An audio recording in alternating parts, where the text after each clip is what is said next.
Rapaz, estamos começando mais um Gibizinho do Eliminado, dessa vez com um país do Sudeste Asiático, Filipinas. Eu acho que é Sudeste Asiático. Eu sou muito ruim em geografia, tá? Então qualquer erro geográfico, coisa do tipo, relevem, por favor. Obrigado. Quer saber sobre a história incrível, maravilhosa, louca do gibi filipino ou dos comics filipinos?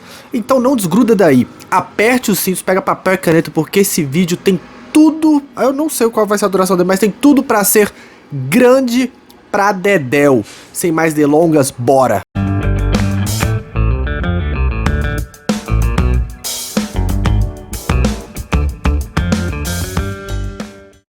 Pum! 1885, José Rizal cria aparentemente a primeira obra com narrativa sequencial, texto das Filipinas. A Tartaruga e o Macaco é uma fabulazinha filipina e ele faz isso no seu caderninho. A sorte que a gente tem essa informação porque encontraram este caderninho dele.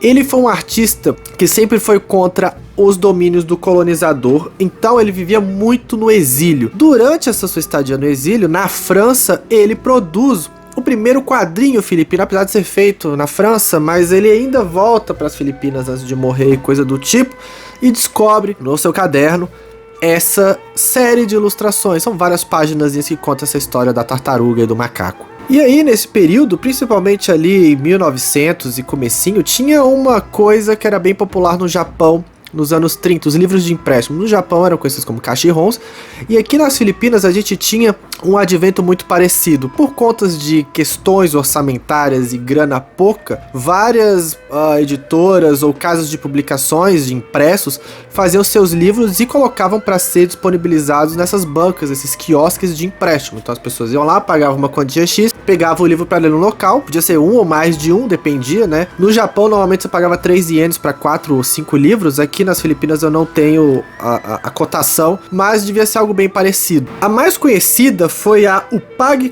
Kalaral, que durou 2 anos, entre 1905 e 1907, e foi um frisson. A galera adorava esse negócio, e ela foi responsável também por posteriormente trazer novos artistas a fazer suas publicações impressas juntando imagem com texto, ou só imagens. Era um negócio mais livre. Então, essa revista, a Upag, vou chamar ela carinhosamente de Upag. Se estiver certo a minha pronúncia, eu não sei filipino, peço desculpa aos falantes de filipino que estejam assistindo esse vídeo. Perdão, não sei falar filipino, então a pronúncia estiver horrorosa, perdão pelo vacilo. Mas aí vamos fazer um salto bem grande. Chegamos em 1922. Aqui, em 1922, surge a primeira história em quadrinho a usar balão de fala. Olha só esse advento revolucionário dos quadrinhos. Com o título Si Kiko Atsi Angue, de Inigo Regalado e Fernando Amorsolo. Era uma série que era muito boa, bem famosa, fez vários filipinos consumirem e tratava de uma história de uma família que vivia durante o período de ocupação das Filipinas. No caso, era a ocupação dos Estados Unidos. E essa tira, ela saiu no jornal Teleban. E no mesmo ano, ainda estamos em 1922, surge a primeira revista voltada para quadrinhos. De periodicidade semanal, a Liuwayan era uma revista totalmente focada para histórias em quadrinhos de vários personagens. Não era, por exemplo, que é comum nos Estados Unidos, tipo Superman, uma revista só dele, não. Eram revistas, podemos dizer assim, de antologias, diversos títulos, diversos personagens coexistindo dentro dessa publicação impressa. Estamos em 1929. Temos, como todo país tem, o pai, a mãe, o rei, o deus do gibi XYZ. Aqui temos o pai do Filipino Comics, Tony Velasquez. Guarde bem esse nome porque ele foi extremamente importante durante muito tempo nas Filipinas, principalmente durante a ocupação japonesa no país na década de 40. Mas aí em 29 ele publica uma das séries mais famosas das Filipinas, a mais assim celebrada e lembrada, chamada Album Ng Ma Kabalan Ni Kenkoi. Sabe esse termo? Kenkoi?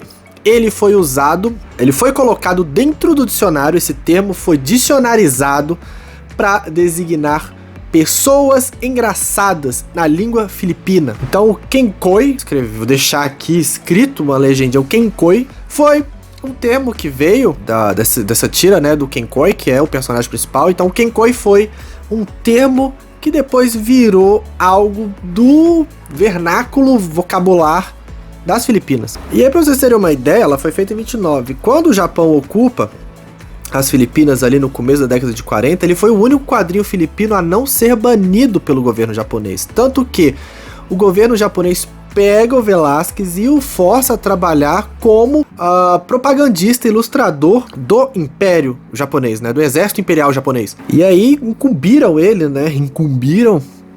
ele a fazer peças publicitárias, peças falando propagandísticas sobre o Japão, a importância do Japão, o significado do Japão ali naquele território. E é bizarro porque as Filipinas sempre viveram em regimes de ocupação. Foi Espanha, depois Estados Unidos, depois Japão, depois ficaram livres e estão até hoje. Assim acho, né?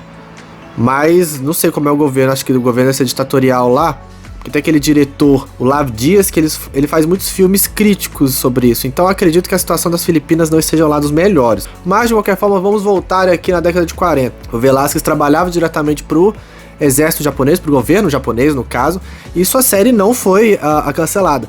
Depois que a ocupação japonesa acaba, aí ele volta a fazer, ele faz uma continuação do Kenkoi, só que dessa vez ele faz uma continuação mostrando a sociedade filipina sobre a ocupação japonesa. E aí até pega um pouquinho dos gibis do Inigo do Regalado, do Amor Solo, né? Aquele o Sikiko e a Siang, né? O Kiko e a Ang, em tradução livre, né? Com meu parquíssimo filipino, pouquíssimo de filipino que eu aprendi pra fazer esse vídeo. E aí essa série, o spin-off do Kenkoi, é algo que remete ao quadrinho feito ali em paralelo, né, junto com o Velázquez, né? O Ang tratava da história da família que vivia sob a ocupação americana, e nesse spin-off do Kenkoi, era da família que vivia sobre a influência do governo japonês, do exército japonês ali nas Filipinas durante a Segunda Guerra Mundial. E aí, após o sucesso do Liu Ayan, né, aquela revista dedicada para quadrinho, várias outras surgiram até serem freadas quando tem a ocupação japonesa. Mas ali na década de 50, com o fim do domínio japonês no território filipino, aí essas revistas puderam voltar à ativa, até porque na década de 40 a crise econômica era muito grande, faltava papel, tudo era caro, né, as ocupações, a ocupação japonesa cerceou muito economicamente as Filipinas, fora o que os japoneses roubavam das Filipinas, grana, matéria-prima e várias outras coisas, então ficou muito deficitária a produção quadrinística, impressa, jornalística das Filipinas. Mas aí chegamos nos anos 50, tudo muda, alegria, várias revistas começam a surgir, então o quadrinho filipino consegue, alcança, né, um salto bem grande na produção artística deles. E como era mais barato, então rapidamente as publicações tiveram um boom, várias pessoas começaram a ler, e aí começaram a vir artistas que ficaram cravados na história filipina. Um deles é o Cotin, o Gregório Cotin, que ele foi um dos maiores autores filipinos pós-guerra. Ele faz histórias assim com um traço bem próprio, característico, naturalista, com perfeições anatômicas e tudo mais, coisa que é bem comum dos artistas filipinos, né? Os desenhistas filipinos têm um domínio anatômico, um domínio estético tão grande que não é à toa que eles ficaram muito famosos e passaram a trabalhar no mercado americano, que eu vou chegar lá mais pra frente, mas calma aí. Vamos aqui no Gregório Cotin. No começo dos anos 50, o Cotin começa a trabalhar na Liu Ayan, essa revista que fez várias séries antológicas e tudo mais de quadrinhos.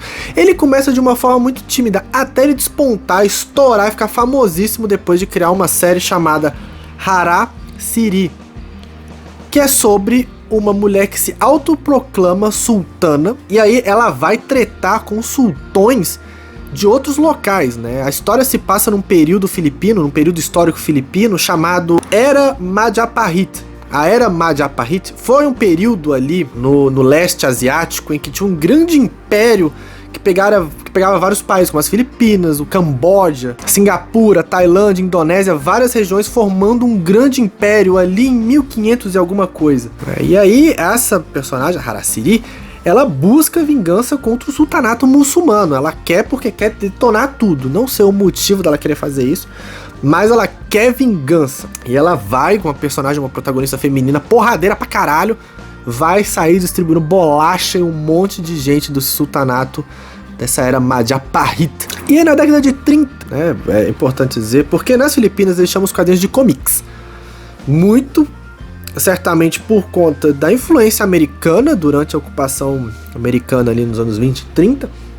Mas antes de chamarem comics, eles se chamavam Babasa in Aliwan, ou leitura de entretenimento. E essas leituras de entretenimento tinham muita comédia. E também quem fazia comédia era chamado de comiqueiro. E aí entramos numa seara. O comics vem de fato da influência americana ali? Ou era por conta do comiqueiro?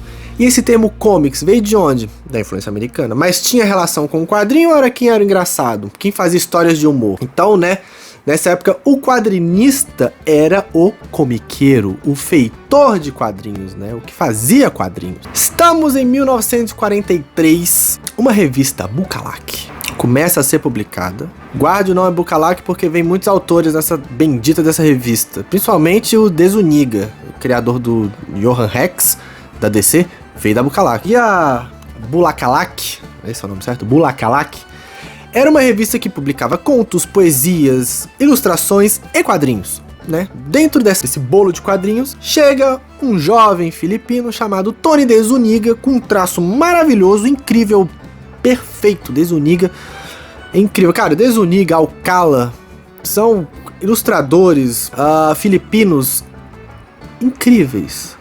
Nestor Redondo também tem um traço maravilhoso. Calma, eu não posso ficar muito empolgado, porque senão eu vou cortar, vou atropelar o que eu vou falar cronologicamente aqui. Vamos lá, Tony Desuniga, 43. Foco. Ele desenha várias séries na Bulakalak. Dentre elas a Mamba Baranga e a Bela Vendetta. Não é à toa que olheiros viram o trabalho do cara e falaram assim: mano, você tem que trabalhar na nossa editora, na DC. Infelizmente, esses caras pagavam pouquíssimos pros artistas filipinos, mas para a condição de vida deles era muita grana. Então era algo meio exploratório. Então, né, novos artistas, novas revistas, desenvolvimento massivo do quadrinho filipino pós Segunda Guerra. Aqui a Bulakalak surge em 43, mas ela vai durar vários anos. Então, na década de 50, né, a gente fez essa pequena barriga. Na década de 50 é a explosão, já tá bem consolidadinho o estilo artístico, a produção quadrinística das Filipinas, e várias outras revistas surgem, como por exemplo a Halakak, que ela foi uma revista bacana porque depois da ocupação japonesa, o país estava numa situação merda. E a Halakak, ela foi algo parecido com os quadrinhos nos Estados Unidos durante a Grande Depressão. Então trouxe uma visão muito otimista, trouxe aquela lufada de esperança e distração para a população filipina que estava necessitada. Porque assim, a gente sabe, ou se você não sabe, vai saber agora, historicamente o Japão, principalmente o exército japonês, foi um exército extremamente agressivo e escroto. Fizeram de gato e sapato vários países, vários povos, chineses, coreanos, filipinos, indonésios e vários outros sofreram nas mãos dos japoneses. Ficaram muitas cicatrizes, vários machucados frescos, recentes na sociedade filipina. E a presença dessas revistas trouxe aquela lufada, aquela distração que eles precisavam. Era uma forma barata de entretenimento, que divertia e causava aquela distração ali momentânea que você precisava justamente para você manter a sua vida o mínimo possível, porque estava numa situação muito horrível ali. Então teve muito sucesso, foi barato, tinha o advento das livrarias de empréstimo, que facilitou muito a leitura e o consumo dessas mídias. Então, mais pessoas consumindo, mais dinheiro entrando, mais produções e mais empresas surgindo nesse meio tempo. Mas aí mesmo com o impacto dela, ela durou muito pouco, e não foi nem por questões econômicas, foi por questões de logística. Não estava conseguindo viabilizar a distribuição dessas revistas por todo o território filipino. Então ela durou somente 3 edições, mas com sucesso de impressão gigantesco. Olha o que o problema logístico não causa. Uma revista que estava no teu auge, no teu ápice, vendendo, sendo consumida aos montes, mas teve que ser cancelada porque não dava pra ter vazão do material. E também teve algumas tretas internas, não foi só isso. Teve algumas brigas ali de bastidores que acabou travando esse rolê, infelizmente finalizando a revista com somente 3 edições. E aí, um mês depois que a Halakak é encerrada, chega a revista que é tipo a nossa gibi aqui no Brasil, a Filipino Comics, que vem a Halakak. Acabou, ficou aquele vácuo, aquele espaço a ser preenchido. A Filipino Comics logo entrou, preencheu esse espaço e teve a vantagem que ela conseguia distribuir suas revistas. Na primeira edição da Filipino Comics, vendeu mais de 10 mil cópias. Na terceira já tava mais de 30 mil cópias. E em dado período era só ela, era como se fosse um monopólio. Não tinha outra revista que batesse de frente com a Filipino Comics. Era algo parecido com a Gibi aqui no Brasil.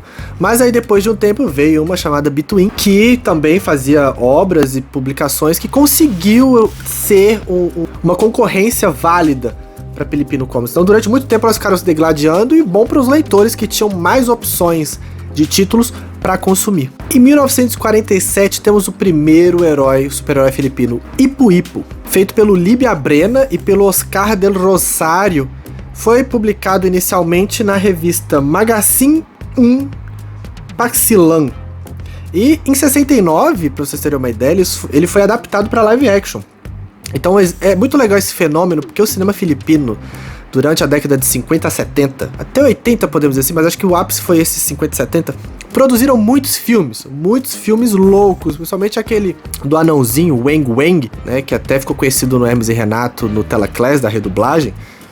Eu até falo dele no vídeo do Basquetito All Stars, vou até colocar o vídeo aqui de novo, se eu não tiver apagado, sobre o mercado filipino, né, de cinema, estava muito aquecido, então várias obras de quadrinhos filipinos foram adaptadas para live action, inclusive o Ipo Ipo. E aí, gente, nos anos 60, já tinham publicações ao mesmo tempo de pelo menos 30 revistas, e o total de vendas ultrapassava os 2 milhões de cópias vendidas. E se estimavam que 2 milhões de pessoas consumiam essas revistas, então era algo muito bacana.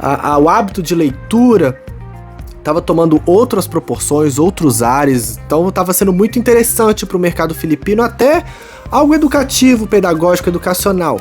Mais pra frente vai começar a entrar histórias pornográficas e coisa do tipo, que aí deixou a galera meio ressabiada. Mas enquanto isso não acontecia, vai acontecer daqui um pouquinho no vídeo, era legal de ter essa prática, esse hábito de leitura e a produção, né, dinheiro entrando, como eu tinha falado anteriormente no vídeo. Então, tava muito aquecido, o pessoal tava muito empolgado, bora, não tinha nenhuma concorrência com os quadrinhos, né, o cinema tava ali, mas ainda assim não era algo que tirava o foco dos quadrinhos, né, das revistas e publicações impressas nas Filipinas, ao contrário de outros países, quando chega a televisão e o cinema, dá uma rasteira boa nos quadrinhos. Nas Filipinas não aconteceu, apesar de a indústria cinematográfica do país tá andando a todo vapor. Então, os anos 60 a gente consegue marcar como a era de ouro dos quadrinhos filipinos, com histórias de aventura, de bang, de ação, de porrada, super-herói e algumas coisinhas picantes aqui e ali.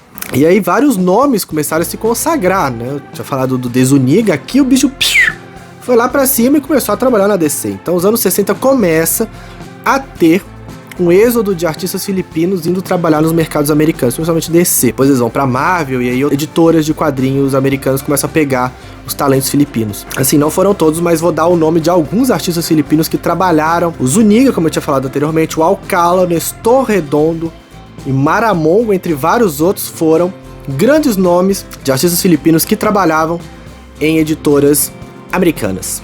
Principalmente por eles receberem menos que artistas americanos, os Estados Unidos contrataram vários artistas filipinos que tinham um traço muito clássico, muito naturalista e muito bonito, que era bem diferente do convencional americano.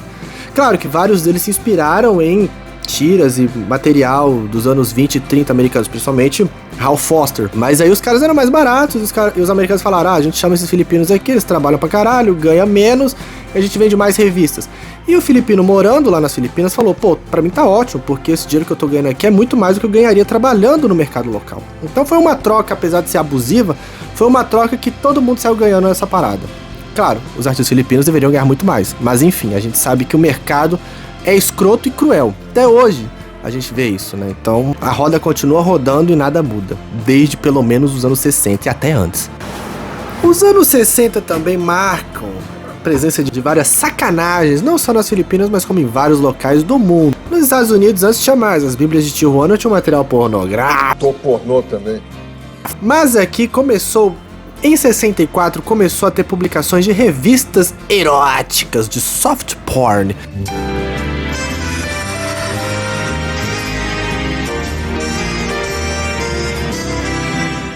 Era uma putaria soft. Perfeito. É mais convidativo do que a putaria pesada, né? Meteção pesada. Então, e aqui em 64 começa até as Bomba Comics. E aí em 64, com a Magda Comics começam a ter histórias de cunho sexual, mas assim, não era nada muito pesado.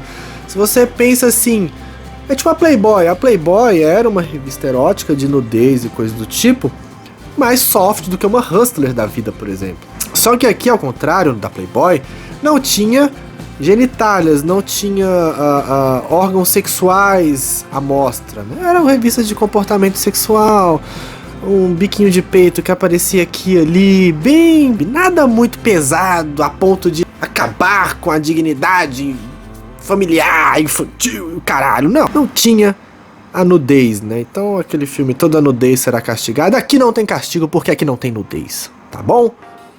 Família tradicional brasileira, família tradicional filipina. Mas aí um artista chegava e falava, pô, e se eu pôr um biquinho do peito aqui? Aí a revista falava, pô, aqui não, meu parceiro. Aí ele ia pra outra revista e falava, aqui eu posso pôr um biquinho do peito. E o cara falava, pô, aqui você pode pôr um biquinho do peito. E ele falava, perfeito, vou pôr um biquinho do peito. E aí saiu uma revista com biquinho do peito. Parece pouca coisa? Parece, mas isso foi extremamente transgressor. E outros artistas falaram assim, pô, eu quero pôr coisas mais picantes aqui. Vamos colocar? E aí as editoras, algumas falavam assim, eu acho melhor não. E eles iam pra outras que falavam assim, perfeito, quer colocar um peitão aí?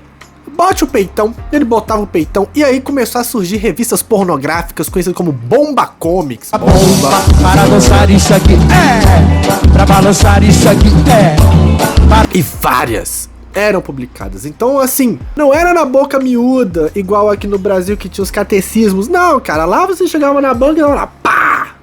Bomba Comics. Ficou conhecido como Bomba Comics, mas eram várias revistas, tá, gente? É só, tipo, Bíblia de Tijuana, que engloba tudo. Então aqui a Bomba Comics engloba tudo. Tipo, Bíblia de Tijuana, Catecismo, Bomba Comics. É só um termo pra englobar tudo o que é de produção pornográfica dessa parada. Então, cara, os anos 60 foi muito rápido. Em 69 saiu uma revista chamada Plio, que era uma revista de besterol e softcore que ficou mais aceito. Só que o novo governo censura tudo. Acaba com essa palhaçada. Acaba com essa putaria. Putaria aqui não. Isto é a maior putaria! Putaria! Putaria! E censuraram várias revistas e várias delas deixaram de existir ou ficaram bem assim, ó, abaixo do radar. Aí começou a ter uma troca mais de boca miúda desse material, mas ainda assim era publicado, só que não era tanto quanto era antes. Mas aí, após o fim da censura, ao contrário de outros países que tipo foi extinto, aqui não, acabou a censura, pum, semana seguinte, ó o Bomba Comics, ó, peitinho, putaria, sacanagem, festa, alegria, uhul, top pra caralho. E aí foi. Até hoje dá pra encontrar alguma coisa, mas assim, foi com tudo, após a censura, meus amigos, a parada explodiu. E anos 70 e 80, muita adaptação de material quadrinístico filipino para os cinemas. Muitas obras populares aqui, obras mais famosas vendiam em média de 150 mil cópias, para vocês terem uma ideia. Aqui, nesse período, os artistas que eu falei, né, o Alcala, o Adongo e outros, começam a trabalhar de fato em peso nos Estados Unidos. São vários títulos de quadrinhos americanos ali, por exemplo, Johan Rex, começa a surgir aí, porque realmente nesse período, 70 e 80, aí sim, vários artistas mesmo, o êxodo maior é isso, então vários artistas começam a morar nos Estados Unidos. Desuniga mesmo vai morrer nos Estados Unidos de velhice. De velhice não, né, ele vai morrer nos Estados Unidos. Então eles deixam, vários desses que viviam nas Filipinas vão morar nos Estados Unidos. E nesse período começa a ter várias revoluções sociais, várias trocas de governo, porrada, briga, treta, e a economia filipina vira uma bagunça, vira uma zona, tudo fica caro, tudo fica inflacionado. E aí os quadrinhos no formato que a gente conhecia mesmo deixa de existir para formar um formato novo, chamado os Puruacas, que eram publicações de baixíssima qualidade, é algo similar às publicações semanais no Japão, aos catálogos de mangá, né, que vem num papel podre, numa impressão porca, que é baratíssimo. E as histórias ficavam assim, início, meio e fim nela mesma. Não era uma graphic novel, podemos dizer assim, porque não era em formato livro, nem nada do tipo. Era meio uma revistinha, um magazine. Só que com uma publicação, com uma impressão porquíssima, podre. Mas era o que eles tinham ali no momento para fazer publicar, para fazer quadrinhos, com as limitações financeiras que eles tinham naquele período, né? É o que eu sempre falo. Quando uma porta se fecha, uma janela se abre. Então eles só pulavam a janela e faziam suas produções mesmo com as várias limitações que estavam sendo impostas ali no momento. E assim, nem só de auge, né, gente? Vive o mercado quadrinístico, né? Então, todos os países que a gente fez vídeo aqui tinham o ápice, né? E tem o declínio. Só que no mercado filipino até que demorou. Chegou nos anos 90. Por quê? Anos 90 já tinha televisão, já tinha ali o computador, o cinema estrangeiro já estava muito mais dentro da sociedade do que o contrário. E aqui não tinha mais proibições de material estrangeiro e coisa do tipo. Então, nos anos 90 tinha uma enxurrada de quadrinhos gringos no mercado filipino. Então, os quadrinhos locais estavam ali tendo aquela concorrência desleal de sempre. Então, e também o foco das pessoas estavam em outras coisas, né? Novela, os filipinos adoram novela. Então, os quadrinhos foram deixados de lado. Uma hora tinha que acontecer, como sempre acontece em todos os países, né? Então, aqui aconteceu na década de 90. E animes. O povo noveleiro e otaku. A galera do Sudeste Asiático. As Filipinas têm a cultura de novela e, né, os animes também chegaram na década de 90 com tudo. Agora uma fofoquinha, algo engraçado. 2001, uma editora tava puta. A editora falou, eu não quero mais usar o termo comics. Eu acho uma merda. Eu acho um lixo. Vamos mudar, que vocês conhecem desde a década de 30. Vamos mudar o nome. Não queremos que se chame de comics. Queremos que seja Illustrated Stories. Você tava reclamando do comics, que era estilizado filipino, né? O comics aqui é com K, K-O-M-I-K-S, pra Illustrated Comics, pra ficar um negócio chique, garboso, elegante. Vamos lá, né? Não deu certo. Em 2006, essa série acaba. Eles ficam bolados, a editora fica puta, fala, porra, que merda. A editora, no caso a Atlas, tava boladíssima, ficou puta, pá. Tentou outros movimentos, tentou outros rolês que não deram certo. Depois eles falaram, vamos fazer só quadrinho inglês. Porra, toma na jabiraca de novo. Até que em 2003 elas decretam falência e fecha. Chega de mimimi, chega de não sei o que, fecharam. Pum! E o termo comics nunca foi abolido. Continua até hoje. Prático. Illustrated Stories. Toma no cu, né? E aí em 2010 pra cá, o mercado filipino se concentra no impresso, eles têm aquela gana de ter o material impresso, eles gostam, e é bem interessante também porque, né, é documento, é registro, aquilo ali nunca vai deixar de existir, a não ser que seja destruído, ao contrário do digital, que se tu deixou o pendrive cair num bueiro, acabou, perdeu-se tudo. Mas, como todos os países da tecnologia e as facilidades, eles produzem muito material digital, e consomem muito webtoon também, mangá digital, mangá coreano, obras chinesas, obras vietnamitas. Então o Sudeste Asiático é bem conhecido como grandes consumidores de quadrinhos digitais. O Vietnã, meus amigos, quando aguardem o vídeo do Vietnã, é muito pesado quanto que eles consomem de webtoon, cara. Assim como na Indonésia e outros países, o mangá é bem celebrado lá. Então eles consomem bastante mangá. Então é um mercado bem diverso, com suas produções locais, com suas produções digitais, suas produções estrangeiras. Não tem mais a quantidade de vendas grandes igual 150 mil quando tinha no seu ápice, mas os caras têm a cultura de produção, têm a cultura de consumo, não perseguem a mídia, né? Teve um momento da Filipina também que a esposa de um ex-presidente lá, que teve uma treta sinistra, ela era meio que a patrona das artes nas Filipinas. E tanto ela quanto o presidente gostavam do material de quadrinho, né? Tanto que até fizeram uma série em quadrinhos que ela era protagonista, né? Sobre a vida dela e coisas do tipo. Era meio quase um shoujo da vida. Não era bem um shoujo, sabe? Mas, tipo, era aquele evento de deixar, de idealizar a esposa do presidente, coisa do tipo. Ela foi muito importante também, porque ela meio que... Ela e o presidente, no caso, né, deram uma diminuída na censura, deram uma controlada aqui ali nos negócios. Então, historicamente, a população vê com bons olhos, assim, os quadrinhos, apesar dos pesares. Até quando tinha as revistas pornográficas, as bombas, né, a parte conservadora chiava, mas no geral era bem de boa. Quando teve a Pilio, né, que era aquela revista softcore, a galera achou muito mais aceitável, porque era piadinha, tinha uma escatologia no meio ali, né, não a merda, né, mas a escatologia de zoeira mais pesada e tal. A galera ficava mais de boa. Então, sempre foi bem aceito, populacionalmente falando, os quadrinhos filipinos. O que é bem legal. Terminamos aqui, espero que vocês tenham gostado. Se tiver curtido, mete aquele like, velho. Não esquece do like. Comenta também, mesmo que seja pra comentar, pô, o quadrinho filipino é muito legal, hein? E eu vim responder, sim, é muito legal. Mas comente, interaja, é sempre importante a interação. Se você conhece pessoas que têm interesse nesse assunto histórico dos quadrinhos, copia o link desse vídeo e fala: ei, fulaninho, olha esse vídeo aqui que legal, assista e manda pra ele, ou ela, ou ele, à vontade, manda, espalha a palavra, divulgue a história do quadrinho filipino, que é um mercado muito rico, com muito potencial. É bem bacana mesmo, tá? Um beijo pra vocês e, eu não esqueci, o aviso de sempre, vejam os jogos de futebol feminino, assistam, vamos assistir, dar audiência e falar assim: olha, nem só de futebol masculino, com aqueles pernas de pau, aquela molecada que se acha os fodão pra caralho e não é, vejam os jogos de futebol feminino, belezinha?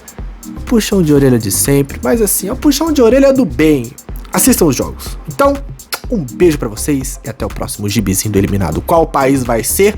Aguardem e verão.